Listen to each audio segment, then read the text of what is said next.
Okay, you talked about heat, and it's something Meth has brought up here on an earlier show. I think it was with Alfie. Said how much the two of you, despite how well you got along and played on the ice, may have had some words exchanged on the bench from time to time. Do you care to elaborate on that? Well, before he goes, me and so I don't Alfie put or him me on the and Matt? spot. Well, me and you, but once you kind of get to that point where you're able to go back and forth, and then get over it after that period or after that game, I think that's when you're in a really good place as a player. So, like, you'd get frustrated when I wouldn't get you the puck at certain times and stuff like that, Yeah, you would refer yourself to as not being Bobby Orr out there. Or Paul Coffey, yeah. Paul Coffey too. It's like, I'm no Paul Coffey. I can't do that. Well, I don't see the ice like you do. Like, that's the thing, like, you're on another level, obviously. But I do think, like, especially amongst teammates and the better you get along, at the end of the day, whether you get in heated discussions or whatever it might be, I think that, if you would have yelled at me, I know that you're doing it because you want me to be the best I can be, and you're not coming from a bad place, even though in that moment it might seem like I'm getting attacked.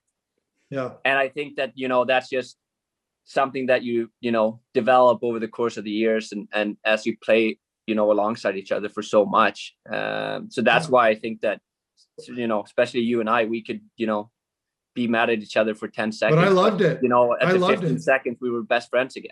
Yeah. It's just because we want the best, I want the best for you. You want the best for me. That's what it's all about, right? And sometimes it was warranted, right? Like, sometimes maybe I was out to lunch and I'm playing like shit. And I'm like, and Erik just randomly just gives you a jolt on the bench and gives it to me a little. It would wake me up. I'd be like, oh, like, I got to pick it up here, and I think he makes a good point there. It's something, once you get to that comfort level where you can criticize each other, but in a good way, it's key for success moving forward, right? Like, it was important. Yeah, you have to have that accountability, I think, amongst, friends and teammates, because at the end of the day, we're all pulling the same rope and we want the same things for each other, right? It's not because you're like, don't like someone or you want to well, be it's not mean. like you're burying them in the media, right? It's you don't want to be it's just mean. one-on-one you don't on want the to bench. be mean to someone. Like, it's one of those things, I think, that, especially, when we played together, that you and I were really good at. We could communicate during, heated situations or calm situations. And at the end of the day, we both knew when we, stepped away, that we both wanted what's best for each other. And we did what we thought was, the right thing to do at that time to help each other out.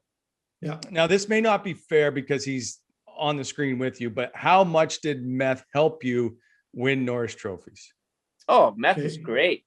I think, I think we complemented each other really well, because I think that, Meth was a guy that was really underrated, with the puck. I didn't have to go back all the time and bring it out myself, because he could do that, which means that, I could be 3 steps ahead because I could rely on him taking care of the problem in the beginning. So that made me, being able to read the play and put trust in him that, this is where the puck is going to end up, because he's going to get the job done. And then, obviously I was at the tail end of it and took the glory, which was awesome. You're being humble right now. But it's true. I appreciate the nice words, but I mean, you won one without me too. So yeah, but it's not. Yeah, I just think that we, as players, I think that we complemented each other really well. And I think that, he was really underrated with, handling the puck and reading situations, especially, defensively and bringing the puck up. Then, on the blue line, sometimes maybe he got a little flap up sometimes and he dumped too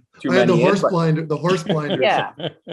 But that's I just think that I knew what he needed to be the best that he needed to be. And I think that he realized what I needed from him for me to be the best that I could be. And that's really all you can ask for then. I'm not going to ask Meth to, toe drag 4 guys and make an unbelievable play, because that's just not realistic. But I could, demand of him that he had a good gap and he closed a lot of plays off, so I can go get the puck with a little bit more time and he could hold guys up and stuff like that. And I think that in that aspect, we complemented each other real well, out there. And that's why, we were able to play together for, as long as we did at such a high level.